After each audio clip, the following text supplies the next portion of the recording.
him, because I think Jim just wants to win for him. Yeah, no, he's doing it for me here. Okay, he knows. Gotcha. Well, this game number 2, it looks like a pretty complicated board. So you see the life totals here, 10 for Jim Davis, 18 for Eric Hymel. For Davis, on his side of the battlefield, a Canopy Vista and a couple of basics here, an island of plains and a forest. He's also got a Reflector Mage, a Sylvan Advocate, and a Den Protector. For Eric Hymel, it's a Gideon that's sideways, which leads me to believe it attack. A Hedron Crawler, along with 4 lands, 5 mana in a white deck. I probably can't do anything with that. And then a Thought-Knot Seer. So, doesn't seem like a great situation for Jim. And it looks like actually Gideon is attacking right now. So. Oh, and yeah, with 5 mana up, the Nightmare situation, you have to block some things, but you can't block some things. You have to attack some things, but you can't attack some things. No, you can't. It's not a great spot. And for all we know, Eric doesn't even have Archangel of Avacyn in his hand. Yeah, he might be without it. But the threat of it alone is enough to warp the way that Jim plays. Yes, it is. That's why it's such a Magic card. It is a real doozy. Well, looks like Jim's going to try to go after that Gideon now with this attack. Hi. Hello. Jim has the answer. Well, fortunately for him, he does have Ojutai Command.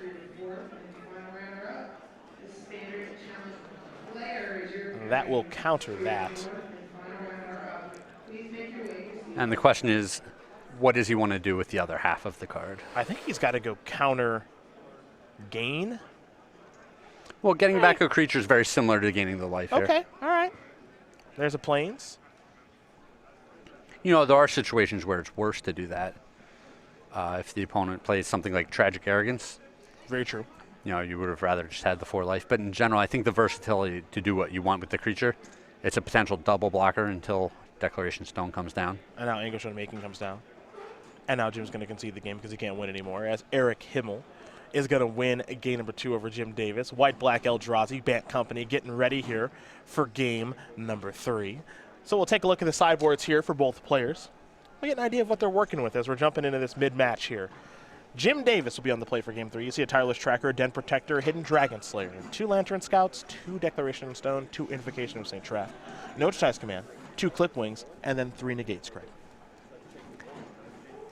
It's interesting. He probably wants cards like Clip Wings when he has his opponent's deck list, and he's looking at 4 Archangel Avacyns on the other side of the board.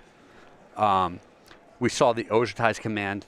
He has 1 main deck and 1 in the sideboard. I would guess that the second one has come in out of his sideboard. The Negates seem very good when the opponent's casting so many expensive, powerful cards.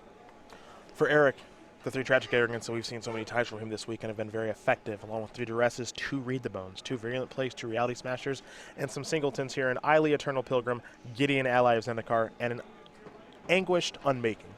Yeah, I would think Jim would have to go kind of wide to beat some of these powerful creatures out of Eric's deck. So a card like Tragic Arrogance is probably going to come in. The Eily Eternal Pilgrim is good if Jim gets super aggressive. It's just always a great body to have on the board. And the Anguished Unmaking being a versatile removal spell at instant speed, it's great at combating opposing Avacyns. Well, those are the options there for both players. So they'll be underway here for game number 3 as Kellen Pastor waits patiently to see who he can try to kill next very quickly with his Mono White Humans deck. In the meantime, however, we are going to talk about StarCityGames.com Game Night, the very popular promotion. And every week in April, the Slobbering Mile Driver is available. Not a lot of time left to get it, unfortunately. So find your local game night so you can get access to these tokens and pins. For May, we've got Manatary Mentor tokens and pins. And, of course, for June, it is Otter Spell, which, as we have explained many times, is a play on... It's Godfather Lightning Bolt. Correct. You can see him casting multiple lightning bolts out of his fingertips here. It is absolutely not Counterspell. It is Lightning Bolt. A Lightning Bolt. Lightning Got Bolt, it. yes. Perfect. Go.StarCityGames.com/game night for more information. Find your local game night or get signed up today, as we'll have more awesome stuff coming down the pipeline for July, August, so on and so forth. As game number 3 about to be underway here between Jim Davis and Eric Hymel. Jim Davis, we've seen in the feature match area quite a few times here this weekend. It makes quite a bit of sense. His winning ways are back for the 2015 Players Champion. He's 31 years old from Long Island, New York, with 9 open top 8s. We got to change that to 10 now. He's in double-digit territory with 1 open win, looking for a second, 2 invitational top 8s, and, of course, the 2015 Players Champion. It's a big trophy. It's not a small trophy, but you can't drink out of it. Oh, it's not a cup. No, you cannot drink out of it. It's a trophy, not a cup. That's important. Now, even if it were a cup, would you advise drinking out of No, it? I would not. I think you should not drink things out of your cup or trophy. Just let it be beautiful. Don't put any liquids in there. That's all. It's easy. I believe one of the Grand Prix trophies that was actually a cup went to a celebratory dinner. Okay. And when the owner of this got up to use the This restroom, does not sound good. he came back to a trophy filled with sour cream. Not even ice cream? Sour cream. Sour cream? I believe this happened to Antonino De Rosa. I feel like you're not guessing. I feel like you may have been the culprit of this. I am not always the mastermind of these types of shenanigans. Maybe, just perhaps, it was sour cream. Just maybe. I feel like it certainly 100% was sour cream now. Just going to put that out there. Just my best guess. A little surprise for the champ, waiting for him when he got back to his seat. Hey, congratulations on winning. Yep. Job well done. Here's some sour cream. Can we get some chips to go with that? No, we cannot. Well, it's been a fun weekend to watch so far here from Baltimore. Do keep in mind that next weekend, the SCG Tour has its first invitational in 2016. We'll be in Baltimore. Or excuse me, we'll be in Columbus for that tournament. We're in Baltimore right now. We'll be in Columbus for that tournament. You'll be playing. Oh, yeah. I'll be in the booth, joined by Patrick Sullivan, Matthias Hunt, and Ryan Overturf next weekend. We are looking forward to bringing you 3 days worth of coverage and sending someone out of there with, let's see, $10,000. Let's see, what else are we going to give them? A big trophy, and their likeness on a card, and an invite to the Pro Tour, and a qualification to the Players' Championship. So nothing's on the line. So not a lot to play for in Columbus. That's probably going to be a low attendance. And it's going to be the culmination of the Season 1 points race. That as well. So 3 more players will qualify for the Players' Championship. 4 total at the conclusion of the weekend. It's going to be a blast. We hope we see you there. And if not, we hope you find time to watch. So just your average casual tournament. Yeah, no big deal. Basically an F&M. Yes, Yeah. exactly that. Jim Davis looks like he wants to keep. I lied. Tricked ya. Bad read. Little rusty. And this is why we are not professional poker players. That's correct. That's why I stay here in the booth.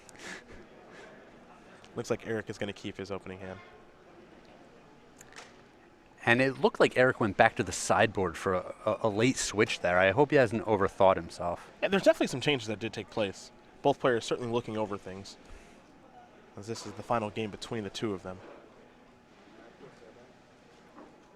It's possible he was thinking about a card like Knight of the White Orchid, which doesn't necessarily line up well against very many of Jim's creatures. Yeah. But he is on the play, so getting the extra land is a pretty big benefit. Yeah, is the benefit, how big is the benefit when the 2/2 really can't block any stuff? Yeah, You know? Yep, that's the consideration. Looks like Jim's going to keep. Let's do this.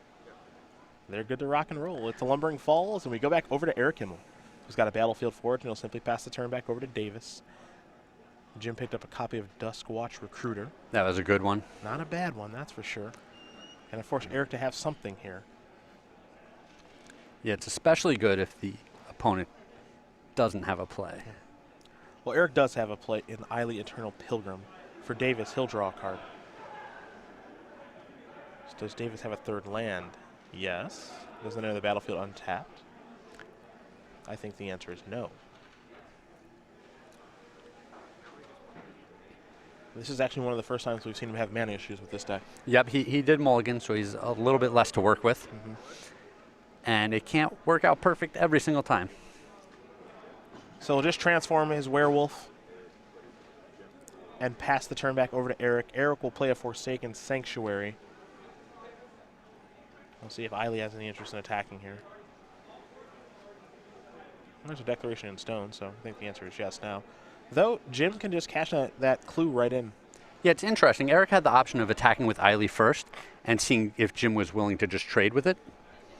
And it might have been better to offer up that trade and save the Declaration in Stone for later, especially when Jim just has 2 unused mana ready to cash in the clue right away. Land number 4 here from Jim. Sucks that he has nothing to do. He'll just pass. So tough sometimes. Nothing on 4, nothing on 5. Yep. There's an Eldrazi Displacer. It looks like that will resolve. No, Davis does have the option here with Ojutai's command. Mm-hmm. But once again, we see the power of Declaration in Stone. Removing the creatures from the game so they're not in the graveyard to be rebought with the Ojutai's command. Yeah. I don't know if you can see Eric's hand very well. There are a lot of checklist cards in his Yes. hand. Which, well, I think we know what that means. Quite a few Avacons over there. Davis will draw a card. Lumbering Falls is what he's found. So unless Eric doesn't draw another land for the rest of the game, we're going to see Avacon here soon. And Eric's draw was the 4th Avacon. Yeah, it looks like he's got 4 of those bad boys. Here. It's so powerful. How can you lose with 4 of them? Yeah. Here comes Eiley. It'll deal 2. And now Davis will play Collected Company. Time to take a look at the top 6. See if he can find 2 creatures. No guarantee. We saw him miss earlier in the tournament. I like his odds. It looks like he's found 2. Bounding Crassus, Dusk Watch Recruiter. So those are on the battlefield now. There's an Anguished Unmaking.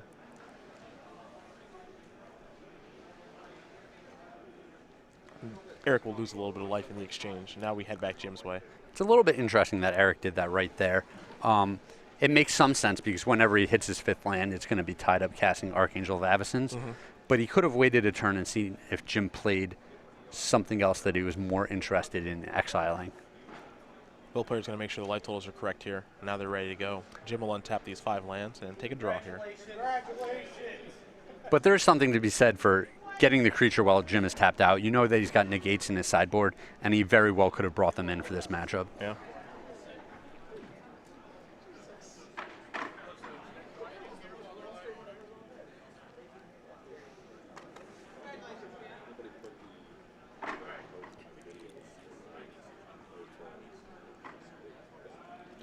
Prairie Stream looks to be on the way.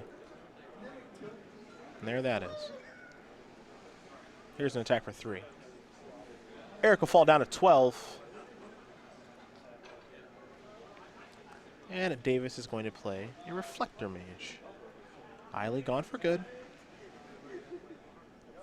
Bounding Crassus right now in Jim's hand. He'll pass the turn back. Eric. Wait, oh boy. Tragic Arrogance now. Jeez. Yeah, and Jim has kind of quietly built himself up to a rather menacing board state. The other Crassus is going to come down this turn. Even if Eric had a play this turn, the Crassus would tap it, and Jim could keep getting in for more damage. Even when Eric hits his 5th land and an Angel starts coming down, there's a hidden Dragon Slayer waiting for it.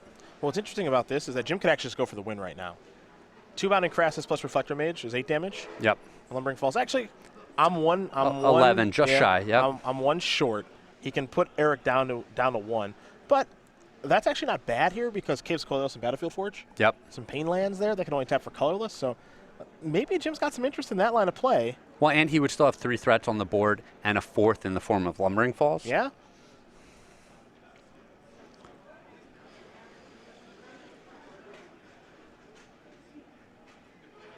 Putting him down to 4 is not bad, but I like kind of putting him down to 1. Also, if you're Jim, you're probably wondering what the heck's going on in my opponent's hand, but you've also got access to the deck list, so you probably assume, okay, he's got like at least 1 5-drop, probably a 2nd. Sure. If he's got a spot removal spell, he has to cast one of them. Yeah, even if he has a removal spell, this doesn't work out too bad for you. Yeah. Eric's going to go down to 1. He'll draw a card. He found Caves of Koilos. That is not particularly helpful, however. That's the way it works out in Magic sometimes, right? The whole game, you're just waiting for that 5th land, Yep. and the turn where it won't do anything for you shows up on top of your deck. That's exactly what happened to Eric Hymel, and the #1 overall seed of this tournament is out as Jim Davis wins this match over Eric Hymel 2-1. Bat Company takes care of White Black Eldrazi, and it'll be the 2015 Players Champion in the finals here, looking to dispatch this crazy mono white humans deck.